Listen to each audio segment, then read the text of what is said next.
Shalom, Om Swastiastu, Namo Buddhaya, Rahayu Rahayu, Salam Kebajikan.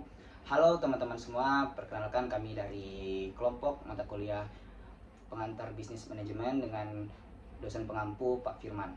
Kali ini kami akan mempresentasikan hasil dari kerja kami, yaitu kami membuat merencanakan bisnis di bidang e-money dengan judul bisnis kami yaitu Cuanku. Oke. Pertama itu kami telah menyiapkan pertama dari customer segment atau bisa dibilang bahasa Indonesianya itu adalah segmen pelanggan. Pertama kita mulai dengan customer segment.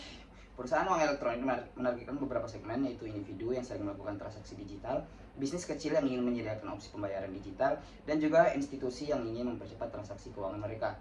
Dengan beragam segmen ini, perusahaan dapat memenuhi kebutuhan dari berbagai jenis pelanggan yang ingin bertransaksi secara praktis.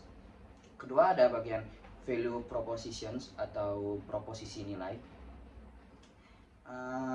Dalam bisnis uang elektronik, proposisi nilai utama adalah kemudahan dan keamanan dalam bertransaksi.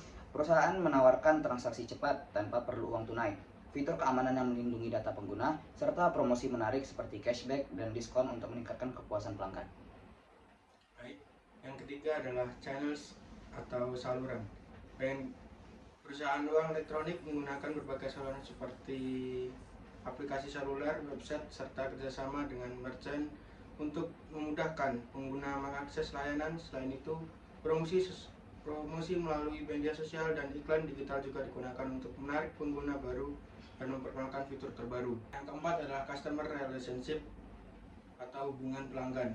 Di customer relationship,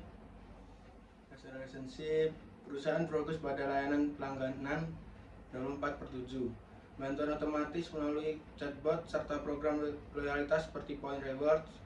Dengan cara ini, mereka tidak hanya mempertahankan pengguna, tapi juga meningkatkan loyalitas pelanggan terhadap layanan uang dan pelayanan uang elektronik. Kemudian yang kelima adalah revenue stream atau sumber pendapatan. Bagian kelima adalah revenue stream atau sumber pendapatan. Perusahaan uang elektronik mendapatkan pendapatan dari biaya transaksi, layanan premium bagi pengguna tertentu, serta biaya dari bisnis yang ingin menjadi merchant ataupun partner. Selain itu, pendapatan juga bisa berasal dari iklan dalam aplikasi atau fitur khusus untuk pelanggan bisnis. Kemudian yang keenam adalah key resource, sumber daya utama. Di bagian key resource atau sumber daya utama, bisnis uang elektronik membutuhkan teknologi yang andal, data keamanan, jaringan mitra merchant, serta tim pengembangan aplikasi yang kuat. Sumber daya ini mendukung operasi yang lancar dan keamanan transaksi.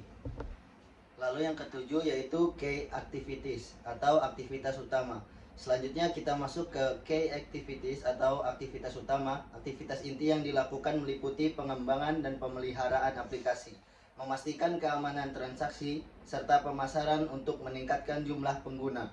Selain itu, mereka juga aktif menjalin kerjasama dengan merchant dan bank untuk memperluas jangkauan layanan.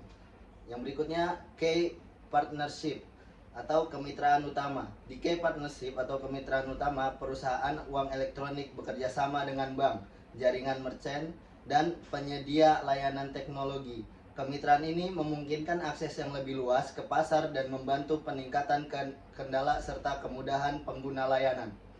Yang terakhir yaitu cost struktur atau struktur biaya.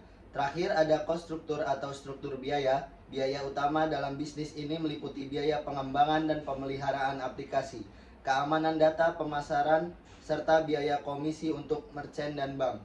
Memahami struktur biaya ini penting untuk menjaga efisiensi operasional dan profitabilitas.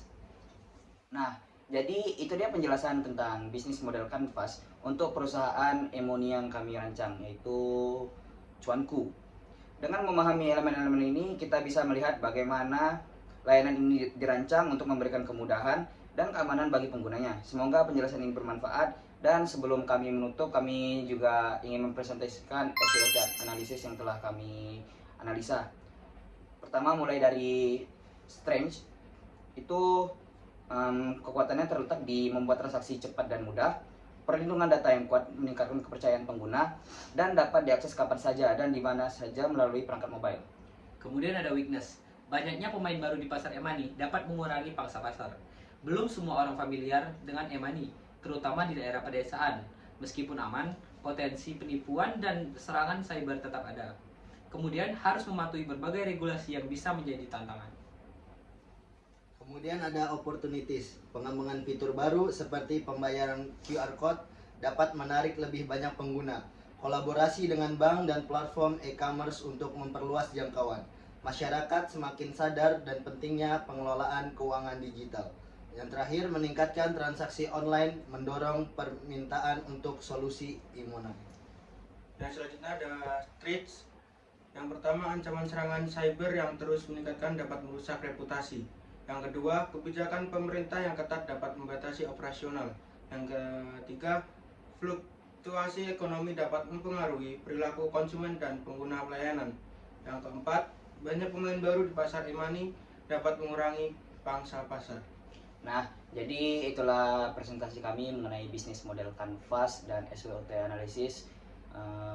Bisnis yang ingin kami rancang yaitu bergerak di bidang e-money. Mungkin cukup segini saja. Jika ada salah kata atau kurang kata, kami mohon maaf.